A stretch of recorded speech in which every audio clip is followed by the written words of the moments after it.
It's the one debate that affects every Nebraskan. Everyone is responsible for the water because we're all members of this state and we all care about the economy. It's the foundation for our health and well-being. You know, somehow or some way we've got to put a value or a price on a gallon of water. It's the economic lifeblood for a region that lives for agriculture. And I don't want anybody to pay me not to irrigate. Water. Who gets it? How much of it? And at what cost? If the state has to pay money, it's going to have to come from somewhere, and it's going to come from everybody. They are the most important policy decisions facing Nebraska today, and they are choices that can only be made by the people.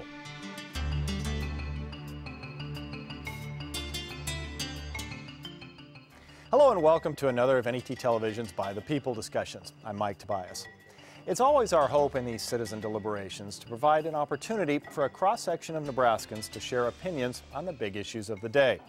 Today, we have a pretty diverse group of people, small business owners and students, farmers and hunters from Gothenburg and Omaha and every place in between. To get an idea of whether this discussion shifted any opinions, the University of Nebraska Public Policy Center surveyed the group before today, and again after they heard opinions from the other Nebraskans on hand. Also on hand today are 4 members of the Nebraska State Legislature with a real interest in the water debate. They're on the sidelines listening right now, and we'll have a chance to bring them into the discussion and ask questions a little later. So welcome to you all today. Thank you for being here. Let me start by getting a sense of how big an issue this is with a show of hands. How many people here use water? All right, it's a cheap joke, but it gives us a little sense of what we're dealing here. Here's what this discussion is going to be about.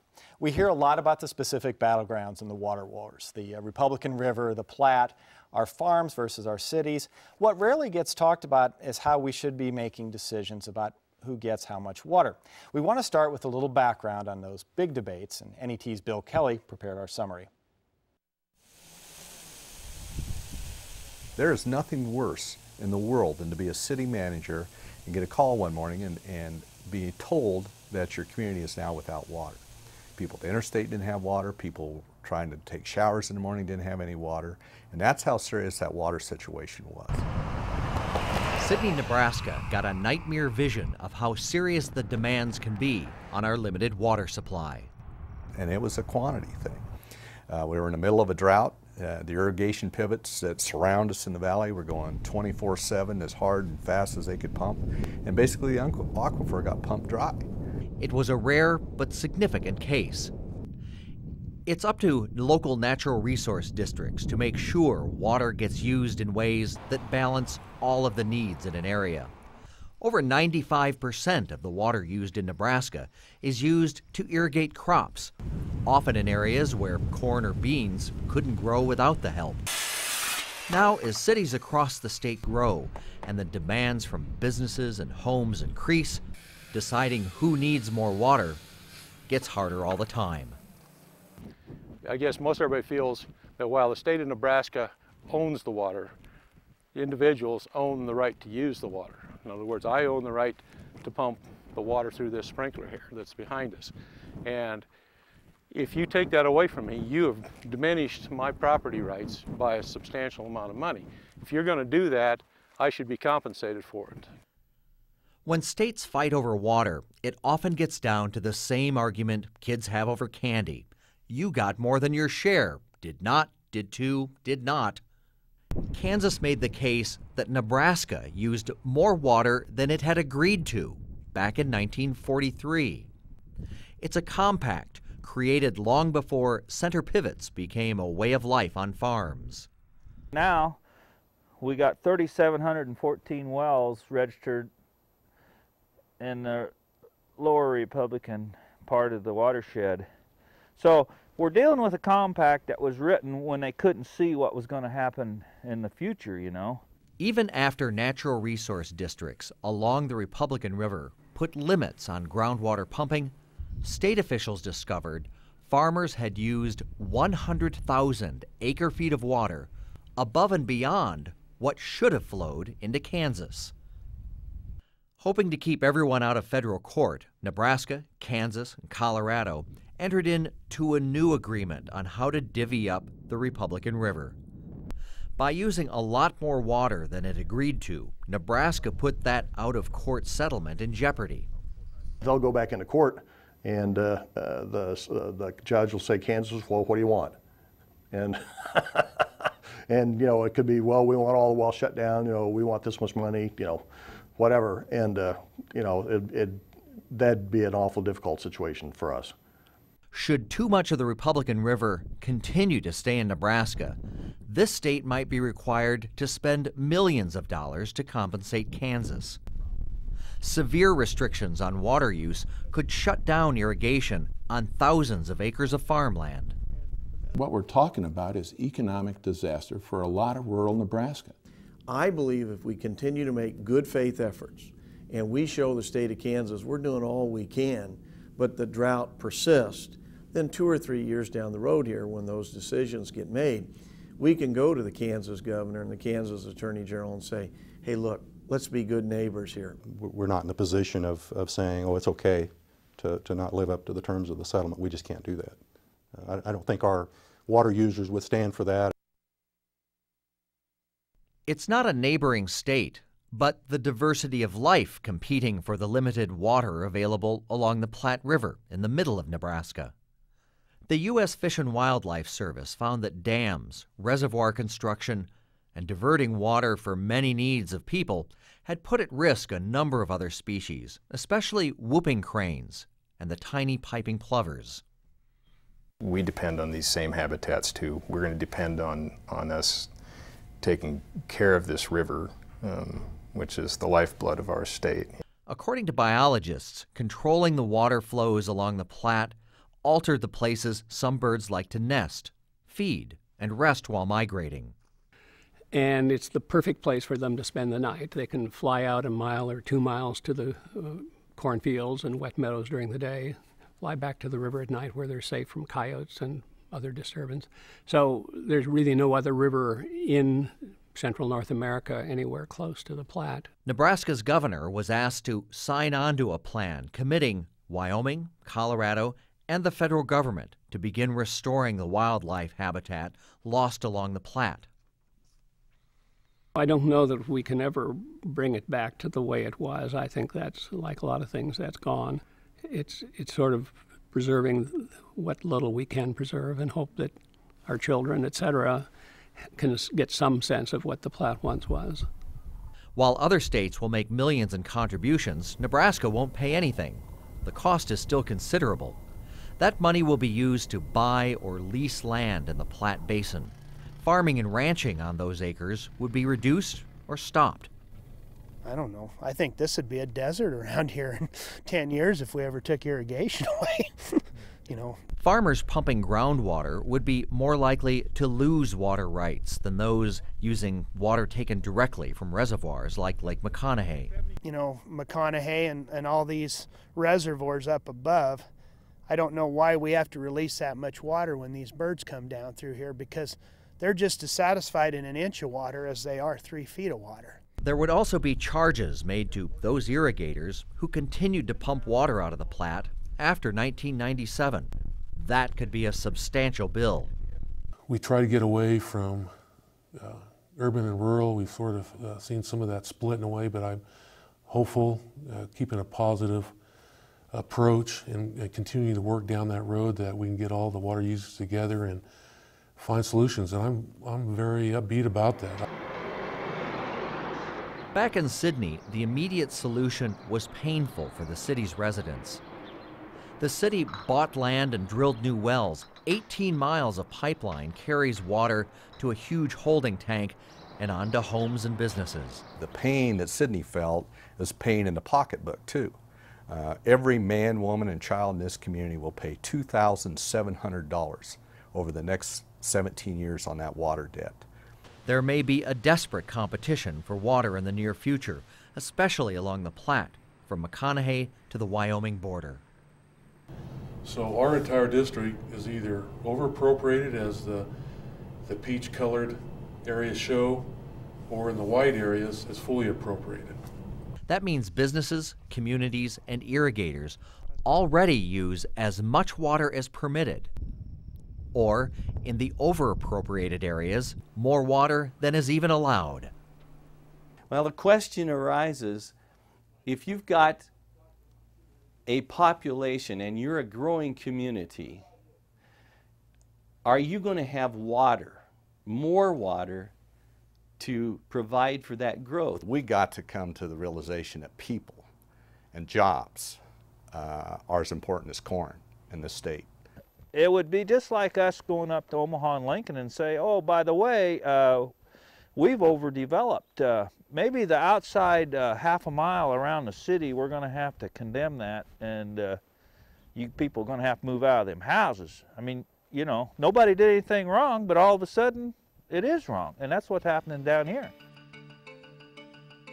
We've just watched a piece that kind of puts some of this into perspective. Earlier, Jim Benfeld, you farm, I believe, near the Platte River. Yeah. You kind of put it in perspective, too, by saying it's an evolving situation with a finite resource. I also serve as a director on the Central Platte Natural Resources District. We're trying to manage a finite resource for a very important lifeline, or the lifeblood of the economy in the state of Nebraska is agriculture. We have to decide how to maintain that, as well as provide good quality water to every citizen in the state. There is no easy answer.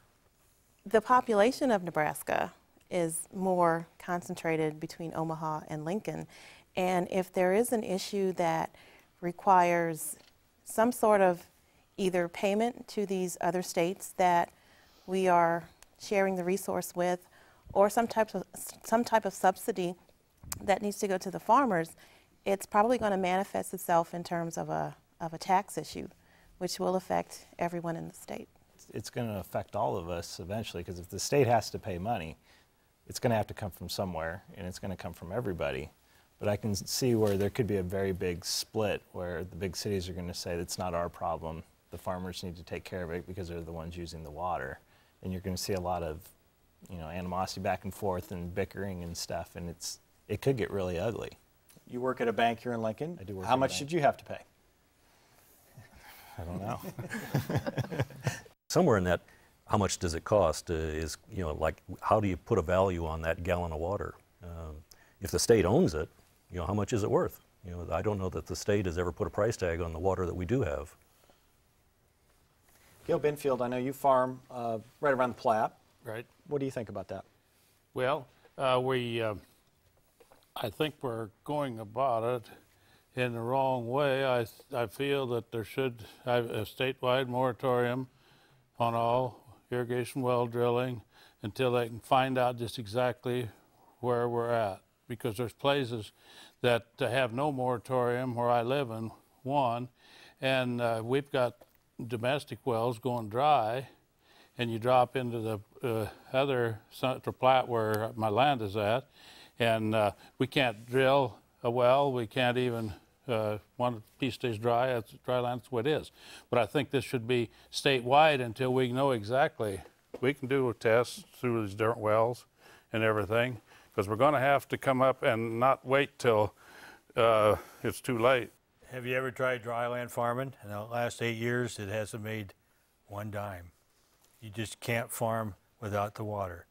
And I think we need to conserve more and more all the time. This young man over here said the greed has played a part in it, and it certainly has, because whether it be in the city, you know, these people want the greenest lawn, and that isn't making any money. And we need to conserve our resources, and you know, I definitely know that the groundwater level is going down. We are going to come back to the money question a little bit. And one thing I want to talk about is, you know, one of the solutions we've been looking at, especially in the Republican River Valley, is taking acres off irrigation or completely out of agriculture and paying farmers basically to not farm or to not irrigate. What do you think of that concept of using federal funds or state funds to pay farmers to not farm? Wouldn't it make sense to pay farmers, provide subsidies so that they will try other new agricultural products such as switchgrass. We can create ethanol through the byproducts of corn, but perhaps if corn is taking up a lot of water, maybe we could try a new agricultural product that wouldn't necessarily take up so much water, would also create an alternative energy source, and but at the same time would change the farmer's way of life. If they're going to switch to a new product, perhaps it's a better alternative than to not farm at all. It's really not a matter of using state and federal dollars and paying a farmer not to farm. He is being paid for a set contract period of time not to use water. They're still farming that ground dry land, but as Jim said, they have an extremely high risk of having no income as dryland farmers. It's not a matter of not farming, it's a matter of simply not pumping and using water. Coming from an urban area, you hear people's different thoughts on it. For instance, if I have a small business or a medium-sized business and I'm having problems because of whatever, I don't expect the federal government to come in and subsidize me so I can continue my business. I've heard that kind of an argument, so why should we be doing this for farmers? And so I think you would hear those kind of arguments coming out of more of the urban areas. Is that something you believe personally? No, it's not something I believe, but that is the kind of arguments that I hear. If the farmers who are irrigating in the areas that are overly used, and it's in direct violation of this compact with the other states, something has to be done first. But I think what needs to be communicated is the bigger picture. You know, are we not only in compliance with some law, but are we then actually becoming more conscious and conserving and preserving our natural resources? All the participants in this discussion got some background materials on these issues, and we thought you might find it interesting as well. If you'd like a copy of the By the People briefing paper on water, or if you'd be interested in participating in future discussions on other issues, send us an email at bythepeople@netnebraska.org. In our setup piece, we talked about the fact, again, that 95% of Nebraska's water goes to agriculture. And some of this has been proposed through legislation in the past. Should farmers be responsible for 95% of the bill for our water situation? All of the farmers that use the 95% were following every rule and regulation and law that the state of Nebraska had in place at the time that they developed their irrigation. And to put it all back onto their shoulders wouldn't be fair, because, you know, they didn't break any rules or violate any laws while they were doing it. That the state of Nebraska should probably help pay for at least a substantial part of it. Sure, there hasn't been any laws and things that have been enacted that farmers aren't going against, but you cannot deny the fact that my federal dollar is going to help fund farming as it is right now. The oversupply, the overproduction of grains, which are just turned around and fed to livestock, or else they're exported. There's nothing that, you know, we're not grinding them down at the local mill to, you know, eat in our cereal every day. And so it's a real frustration for me to have to spend my federal dollar to support that in such a large amount, and then I've got to turn around and now I've got to pay to take away to keep the water going down the stream in order to not have to go back to court to fight this issue, when it's been, you know, an issue that's just been continuing to be rehashed and rehashed and rehashed for the last, you know, 40 years. But I'm getting tired of subsidizing agriculture in the conventional sense that it is in right now. When you look at the things historically, the Great Plains are a region which are characterized by periodic drought.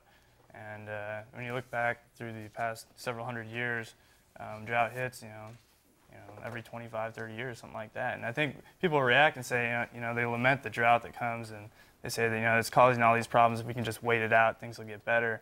But I think we need to find a solution which is going to be sustainable and which is going to eliminate the burden that we're bearing now from being placed on our children and on future generations. So I think maybe one of the solutions is to take the shot in the arm, buy out some of these acres and put them in a sustainable habitat type system, and give our children a framework from which to grow, so that they're not overproducing during the boom years and then being caught in this lurch during the bust years. Okay. But as someone who will be a taxpayer and probably is to some degree now, you're a UNL student, do you want to pay the bill for that? I think it is fair that all the residents of the state share the bill on this issue. We all live here, we all benefit from agriculture, we all benefit from the great state that Nebraska is. I think we should share the burden now in producing a better state for all the residents in the future.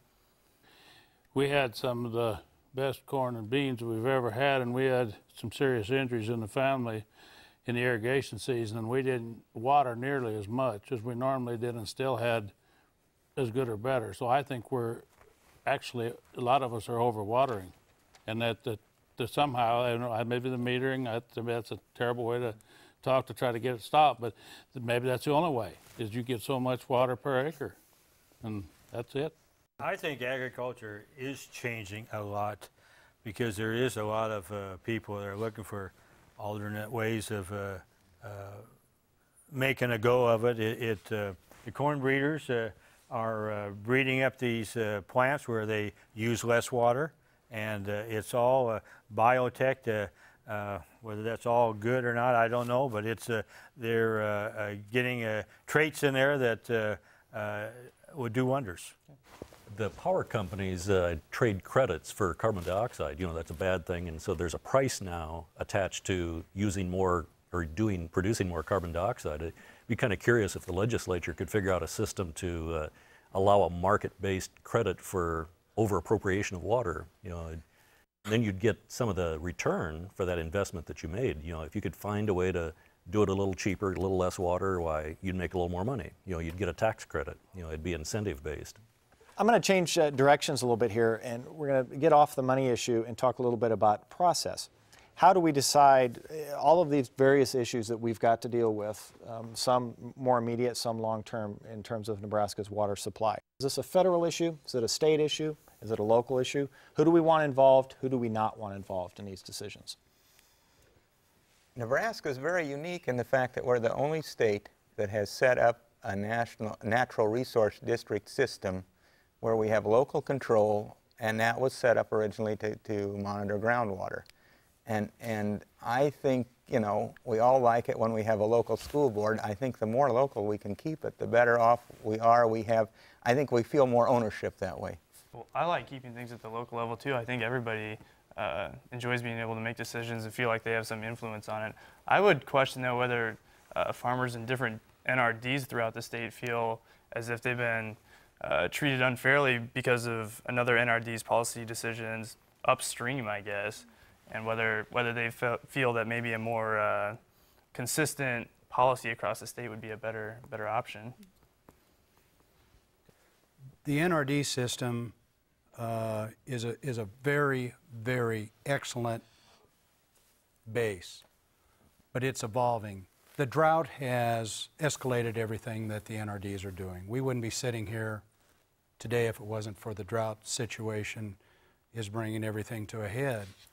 962 has mandated a lot of changes. We're going through that now. It's a painful process. All of the 23 NRDs are required to develop, along with the state, a good, manageable water use and sustainable system that has been ongoing now for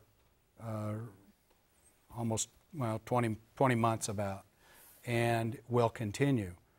But it takes time, and it takes a lot. We're trying to do it across the state with good, verifiable science. To play devil's advocate, though, to some degree, we've had this local control, and now we have problems, especially in the Republican River area. Is it time for a change? I think it needs to be a little bit of everything. If there's a change in the farm bill so that you can grow switchgrass in order to make ethanol, and still not lose your corn credits and all of that end of things, that you know, that doing some of those alternatives might help to change the economic status without making people poor by totally pulling the farm bill.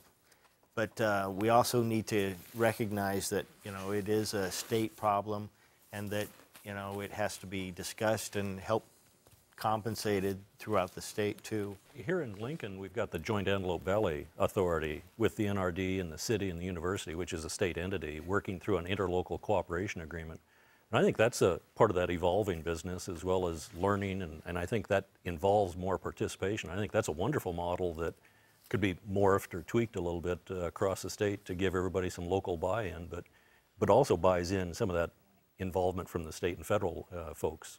One of the other issues that relates to urban development is that as you look at developing housing further out in more suburban type sprawl or whatever you want to call it, a lot of it depends upon the access to water. I participated in a land use study that was done by Jocelyn Castle, 60-mile radius study, and also facilitated for the League of Women Voters a land use study. And I think what we're talking about is kind of very similar. Every little area seems to have their own policy-making body or planning-making body, but they don't have to plan with the adjacent one. And one of the things I would recommend is that there be some kind of recommendation that whether it's NRDs or other planning bodies that are going to be accessing or impacting our water situation, that they be required to sit down and look at what they're doing together, how it does affect one another, because right now they're only required to look at their own area.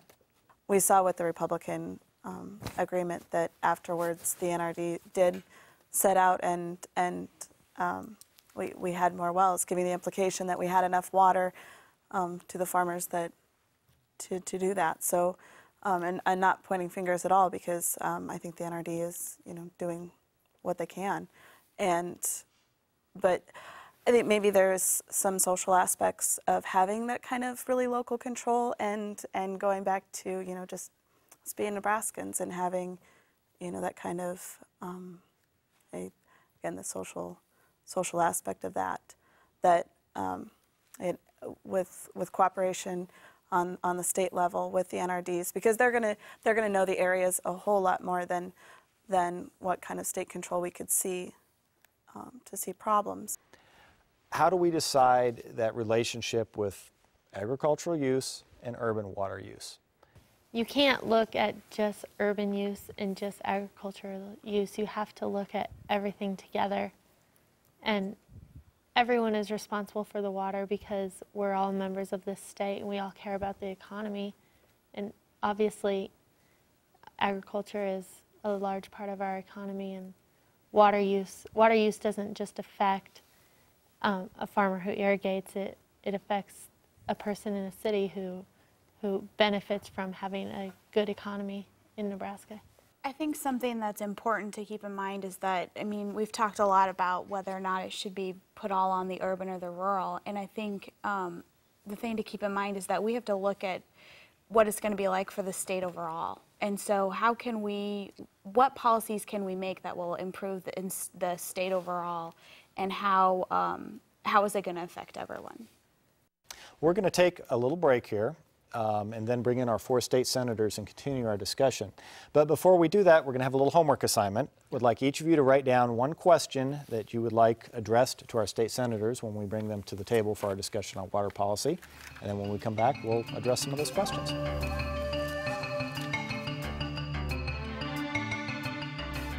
These citizens were asked about their opinions on water policy before and after this By the People discussion. To learn more about how their opinions may have changed, go to our website and take a look at the survey done by the University of Nebraska Public Policy Center. Find it at netnebraska.org. We're at a point right now where we want to bring to the table 4 people deeply involved in these issues and representing very different parts of the state. Senator Ed Schrock from Elm Creek represents a string of counties that straddle the Republican River in south central Nebraska. District 23 is an area with both rich farmland and fast-growing cities like Schuyler and Wahoo. Chris Langmeyer is their senator. Covering territory from Hyannis to Chadron to the Wyoming border, Senator Leroy Loudon represents a lot of ground in District 49. And from the fast-growing suburbs of Sarpy County, Senator Gail Copeland of District 3. Welcome to our discussion, and let's get right to some of the questions that came up earlier. First question I'm going to have thrown out by Dudley Nelson. You had a question about responsibility. Oh, yes. Does the legislature share some responsibility for the water situation that we're in now? To a certain extent, the legislature probably shares some responsibility. They were the ones that designated several years ago to set up the natural resource districts, but from then on it was set up so that the resource districts would be the ones to take care of groundwater, and the Department of Natural Resources, of course, surface water. In the meantime, they have came up with LB 962, which has been the proverbial two-before to make these two entities work together. Really, the people involved are the ones that are probably more responsible than anything, and that would go back to your NRDs at the present time. The NRDs do have the authority to restrict pumping and to amount of water used from each well. And I think the attitudes of farmers towards water use has changed drastically, especially in areas like the Republican River Basin, which I represent part of. In 2002, I passed legislation that created the Water Task Force. And some people thought that was unnecessary. But 2 years later, we came with LB 962 as a result of the task force. And I knew that if farmers didn't get their arms around this thing and solve the problems, there were plenty of people that would do it for us. Mother Nature has been cruel to us the last 4 years. And if we'd had normal weather, I don't think we would have seen the Republican River issue. But I do think we have a handle on it. It's just that we need some help from Mother Nature. I'd like to hear from some of our citizens. How much responsibility does the legislature bear for the problems that we have right now? Here we are in 2006, and we're starting to have to pay farmers not to use water for irrigation. We're still allowing people to put on center pivots wherever they want.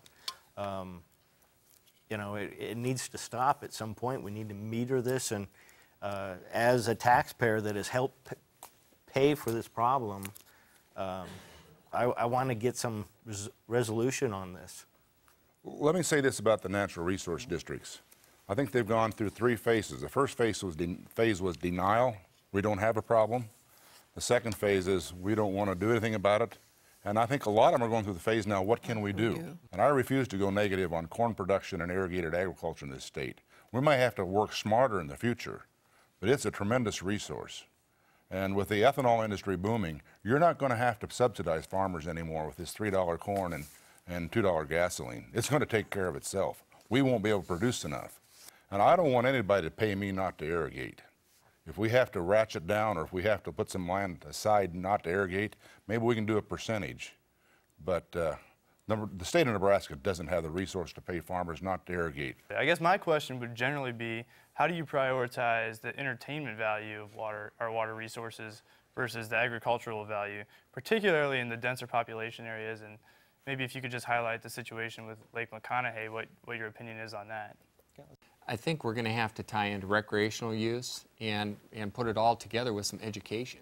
I think this group has thoroughly educated each other a little bit on agricultural uses versus domestic uses, on what lawns use and what irrigation uses. I think we're going to see that put into the whole big picture.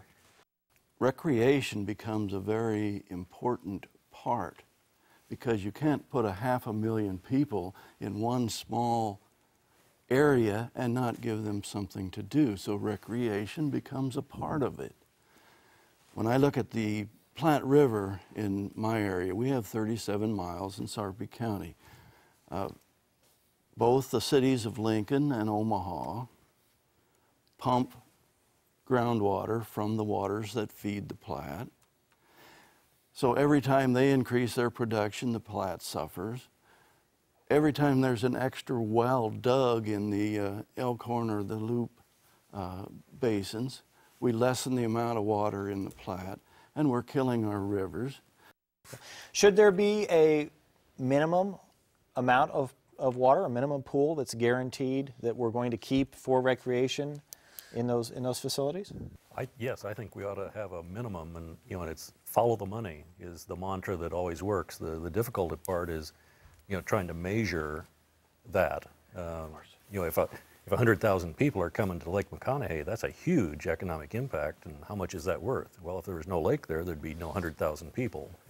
You know, how much is that worth? And somebody needs to do some good science and measure it, I think.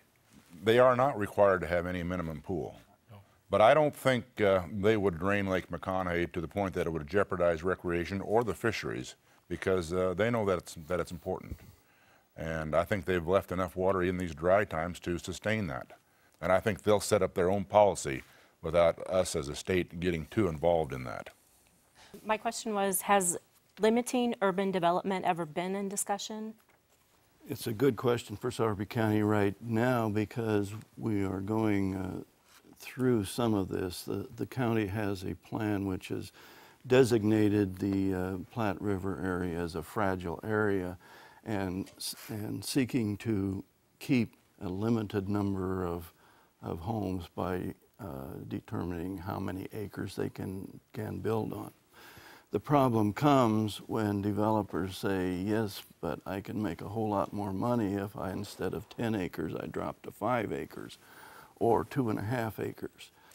Development of bodies, human people, somewhere use so much water.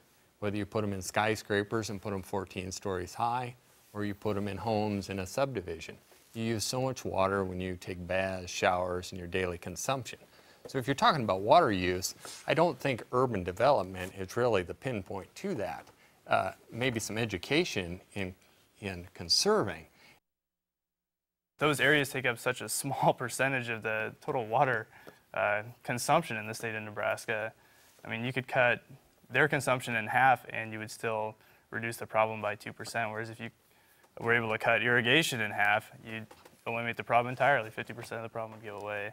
So in my mind, coming from Norfolk, Nebraska, where you have a concentration of people, I don't think that limiting economic development is an answer. I don't think we eliminate economic development at all. I think we have to be careful of how we allow this growth to spread. We have to encourage it, but we have to also be cognizant of what's happening to the environment. If we are forced to pay Kansas, where do we come up with the funds? And I guess what I didn't add in is, how do we make everybody see that it's everybody's problem, not just the people using the Republican River water, but it kind of affects all of us? How do you propose telling everybody this is what we have to do, and even though you're not using this, you're still going to have to help pay? Well, I think it probably should be a shared problem. I think probably the state should share in it, and the irrigators should probably share in it. I don't know to what extent, but first thing we need to do is do everything we can to avoid not to owing Kansas any money. And I think we've made great strides there. I think in the long run, we'd all rather pay Nebraskans versus paying Kansans.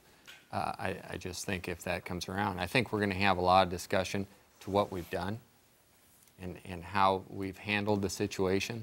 And I think we've made great strides. I think you go out in the Republican area, I think farmers have learned that less water is better, and they're producing with less water.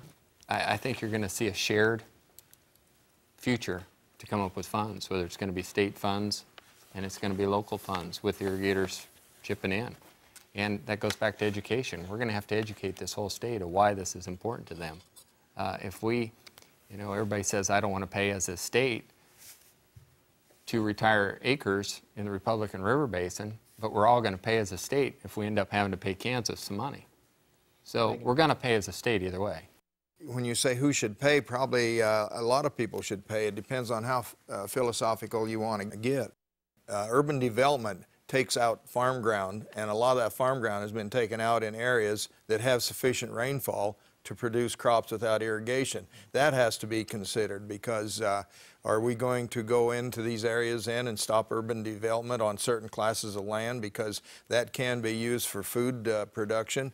And should certain classes of land not be allowed to have irrigation wells put on them? There were irrigation wells, as one gentleman mentioned over there, Initiative 300 brought about by several years ago, when they were putting irrigation wells on land that really should never have been plowed up. I mean, maybe we do need to look at, we shouldn't use this land for building homes.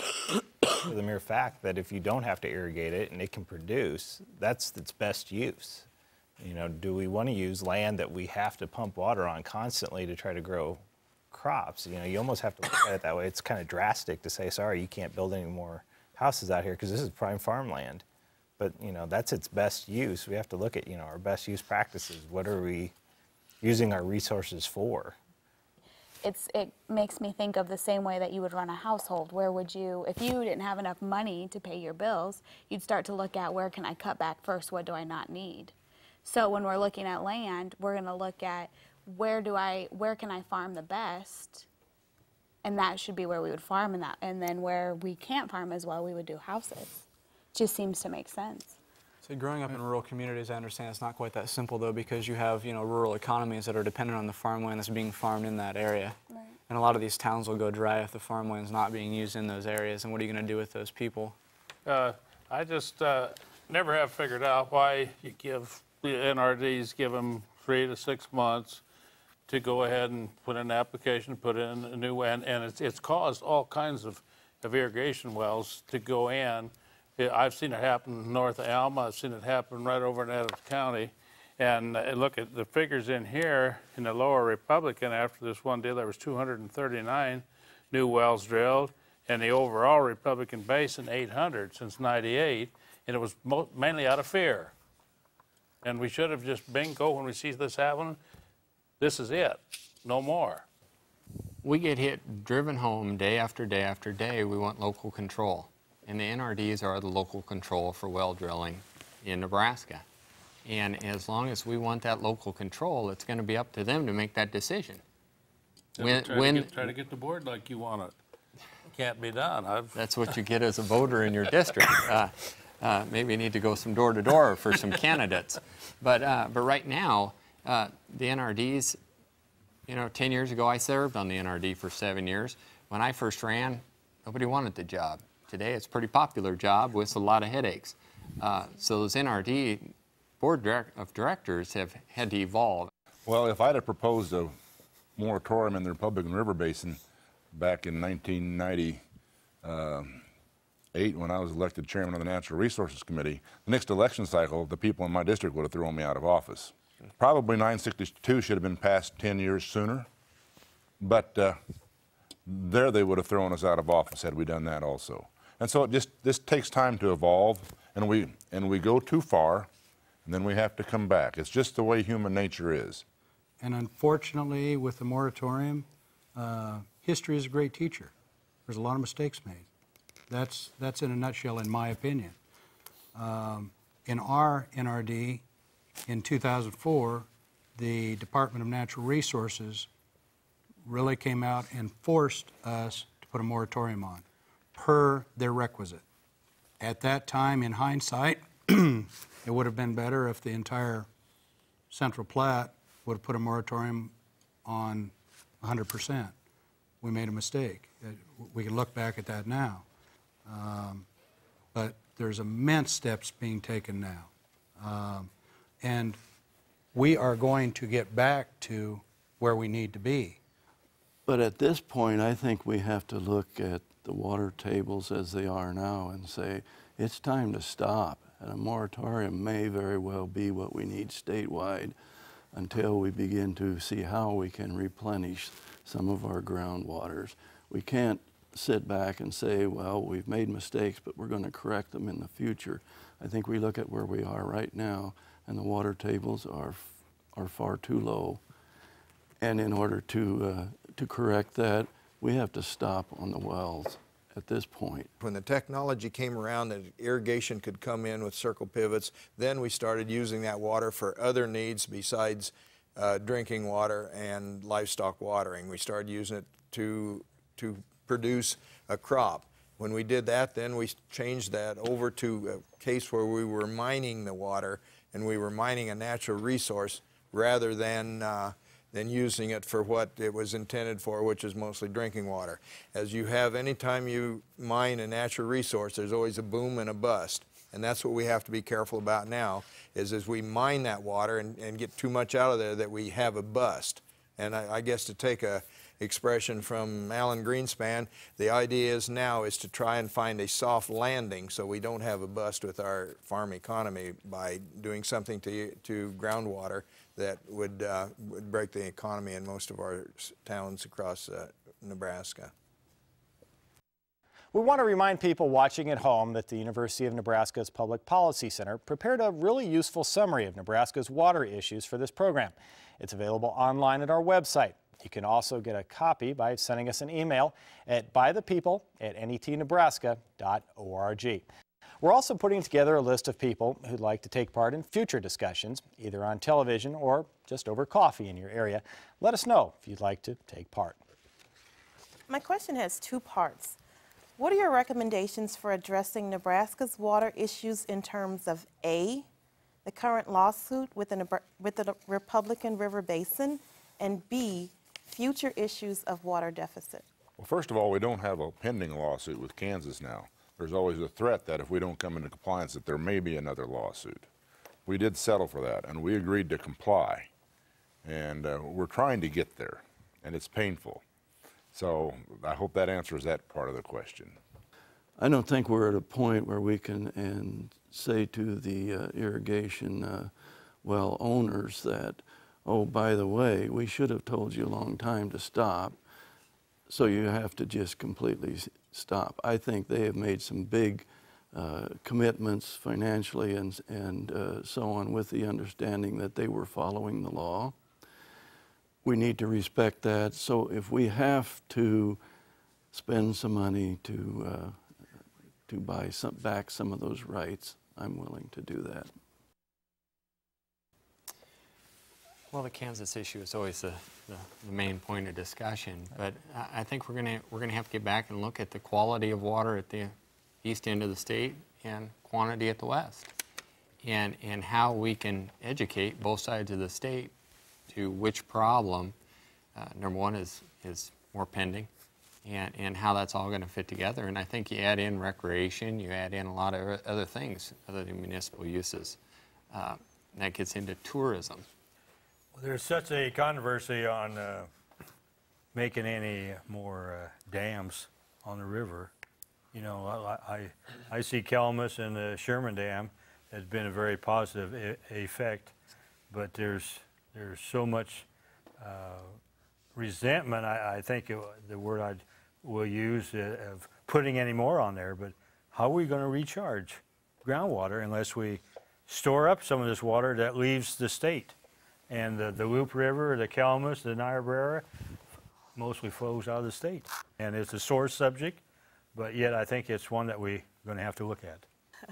I don't agree that storing more water would solve the solution of groundwater recharge at all. I think that's something that's changed with our NRDs as well. You know, when I first got on the NRD board 7 years, well, it'd be 9 years ago today, dams were a focus of the NRDs. Small structures, private ownership, and I think until we get this portion taken care of, you won't see those NRDs go back, because they've taken all their funding and putting it towards other resources, whether it's putting meters out there, or it's adding staff to do groundwater modeling, groundwater measuring. You know, their resources have been refocused. You need a combination. You do need a combination. Right now it's a limited resource, so they've been forced to go over to the quality and quantity issues. You know, I don't know. I guess I go back to follow the money. You know, a lake is worth something, you know, some dollar amount, you know, to put a boat on it or to have a fish in it. And a lake that's half full for irrigation, and Kansas thinks it ought to be a little bit more water coming down, is worth something. And apparently Kansas thinks we owe them, what, 150,000 or 150 million. You know, that's a chunk of change. But what's the other side of it? Where's that money come from? And water's got to put a price on it somewhere along the line, so that we're starting to talk, you know, apples to oranges kind of thing. And I don't know that we've got a mechanism to do that, and I don't know quite how to get there, but, you know, somehow or some way we've got to put a value or a price on a gallon of water. Well, the irrigators that irrigate out of Lake McConaughey, and I think all surface water irrigators, pay a fee. I believe we're about $28 an acre for water that's used out of Lake McConaughey, and they're not getting a full supply. And I'm all in favor of the recreation and the benefits. We know there's tremendous benefits there, but Central Nebraska Public Power and Irrigation District, to my knowledge, has never gotten $1 of money from somebody who's recreating on Lake McConaughey. If you're going to leave water in Lake McConaughey for recreation, you're going to have to buy it from somebody to put it in there. And that's, you know, back to the same question as where we've been at all day, is where do you get the money to do it? Do you have any thoughts on it? Not really. As a state policy, I do believe the citizens of this state expect for there to be a reasonable amount of water in our reservoirs, a reasonable amount of water in our rivers to accommodate the migratory birds that come through our state. And I think that should always be taken into consideration when we consider water policy in the state. If the NRD and the local people in charge don't take charge, it will become a federal issue. You know, I am from New Orleans, and I hear people from Nebraska say, why would you want to live there? There's too much water. Well, this is the complete opposite. What happens when there's not enough water? Is it bigger than our local bodies can handle? An interesting thing, then I'll have Marty briefly comment on this, on a study that he did, that as we've talked about local control being the desired thing, you did some work that discovered that actually more people than would have been expected might not have a problem with federal control. It depends on the issue, though. It depends on the issue. If you're talking about interstate issues, then the research did, and we're talking 50 farmers. We're saying, you know, they about 75% said they think there should be some form of federal intervention in interstate issues, but when you're talking local issues, they think it should be local and maybe some state intervention in the issues, basically your NRD board and your state representatives. So a lot the same as it ended up being actually in practice. People seem to be going along with what our legislatures have decided. It's been a very difficult issue for me. I've been in more than one meeting with hundreds of people in attendance, and I've had constituents come up to me and say, I thought you were representing me in Lincoln on water issues. Why are you trying to take our water away from us? And they wanted to blame the legislature for the ills, when it was really trying to comply with the Kansas situation that caused the issue. And a lot of those people have come around now. And there's always the attitude of people out there that says, we don't have a problem, just keep drilling and pumping. There's still that attitude out there. I guess that's why I proposed, I mean, I don't think that we know as much as we think we know about our underground water statewide. That's why I think the only way to do it is a statewide moratorium, and then everybody's going to have to share and share alike and do this study. When they're irrigating, there's wells that they can measure with and know exactly what affects this, what affects that. Your 23 NRDs in the state of Nebraska are the ones from the western end of the state to the eastern end of the state live in different worlds. At the western end of the state, there's very few dams built for storage, but yet in the eastern end of the state, it's build dams and have multi-million-dollar homes put in around them. So in the district I represent, the upper White Niobrara, there is a problem. We have a 50-foot depletion of groundwater in one area there because they are outside the Ogallala Aquifer. So there is a problem there. These people then are concerned about pumping. It depends on who you talk to in which part of the district. Everybody has their own little problem. It's kind of like a large family. Everybody has their own problems and they try to solve it themselves.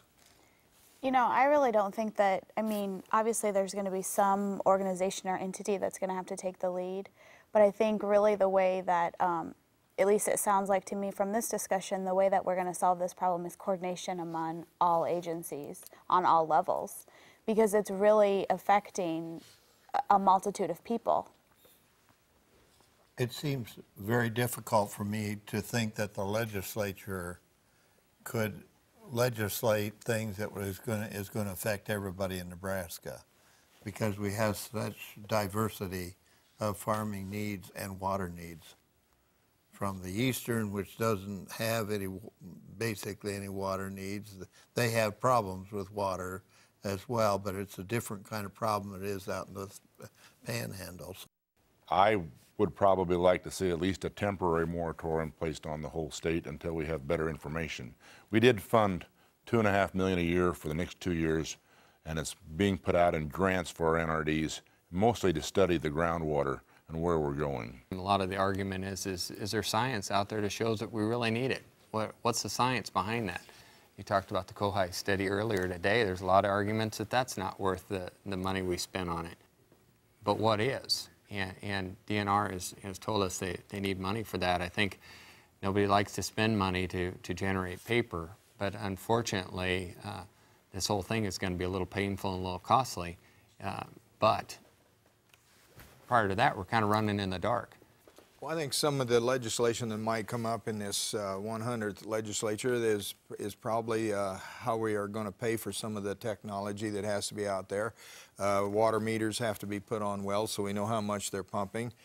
Staff has to be there to read it and that sort of thing. So I think somewhere along the line it's going to be how we pay for it, who's going to pay for it, and this is something that's going to be very tough. Whoever we put the finger on for paying for it will not be the satisfied person. So, Senator Schrock mentioned the $2.5 million that is for grants. I think we started at $10 million, and it was worked down and squeezed down until we finally passed $2.5 million.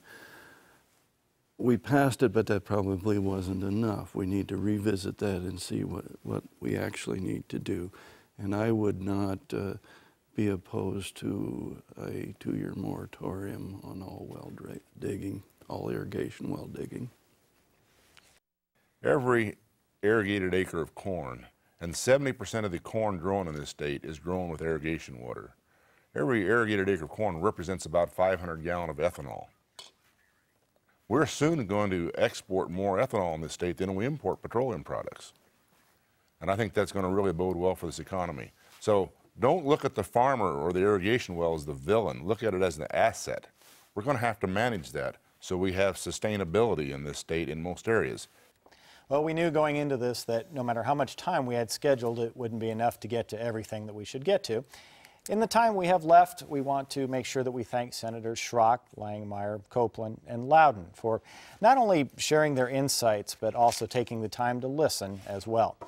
We received great support behind the scenes from our partners at the University of Nebraska Public Policy Center and the Department of Political Science at the University of Nebraska at Kearney.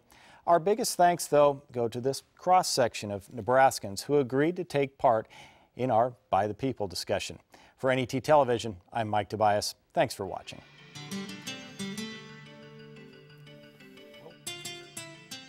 All around the state, you might say from sometimes 100 miles apart is a different problem and different issue. Yes, I will keep careful notes of what I heard tonight and use it as we need it. Well, you need to remember I'm a lame duck. I'm not coming back in January, so. But I think for the 3 senators that were here that are coming back, I think it's beneficial information. I think we saw a good cross-section of the state of Nebraska here. We also saw how they interpret the water issue, whether it's in their backyard or it's across the state.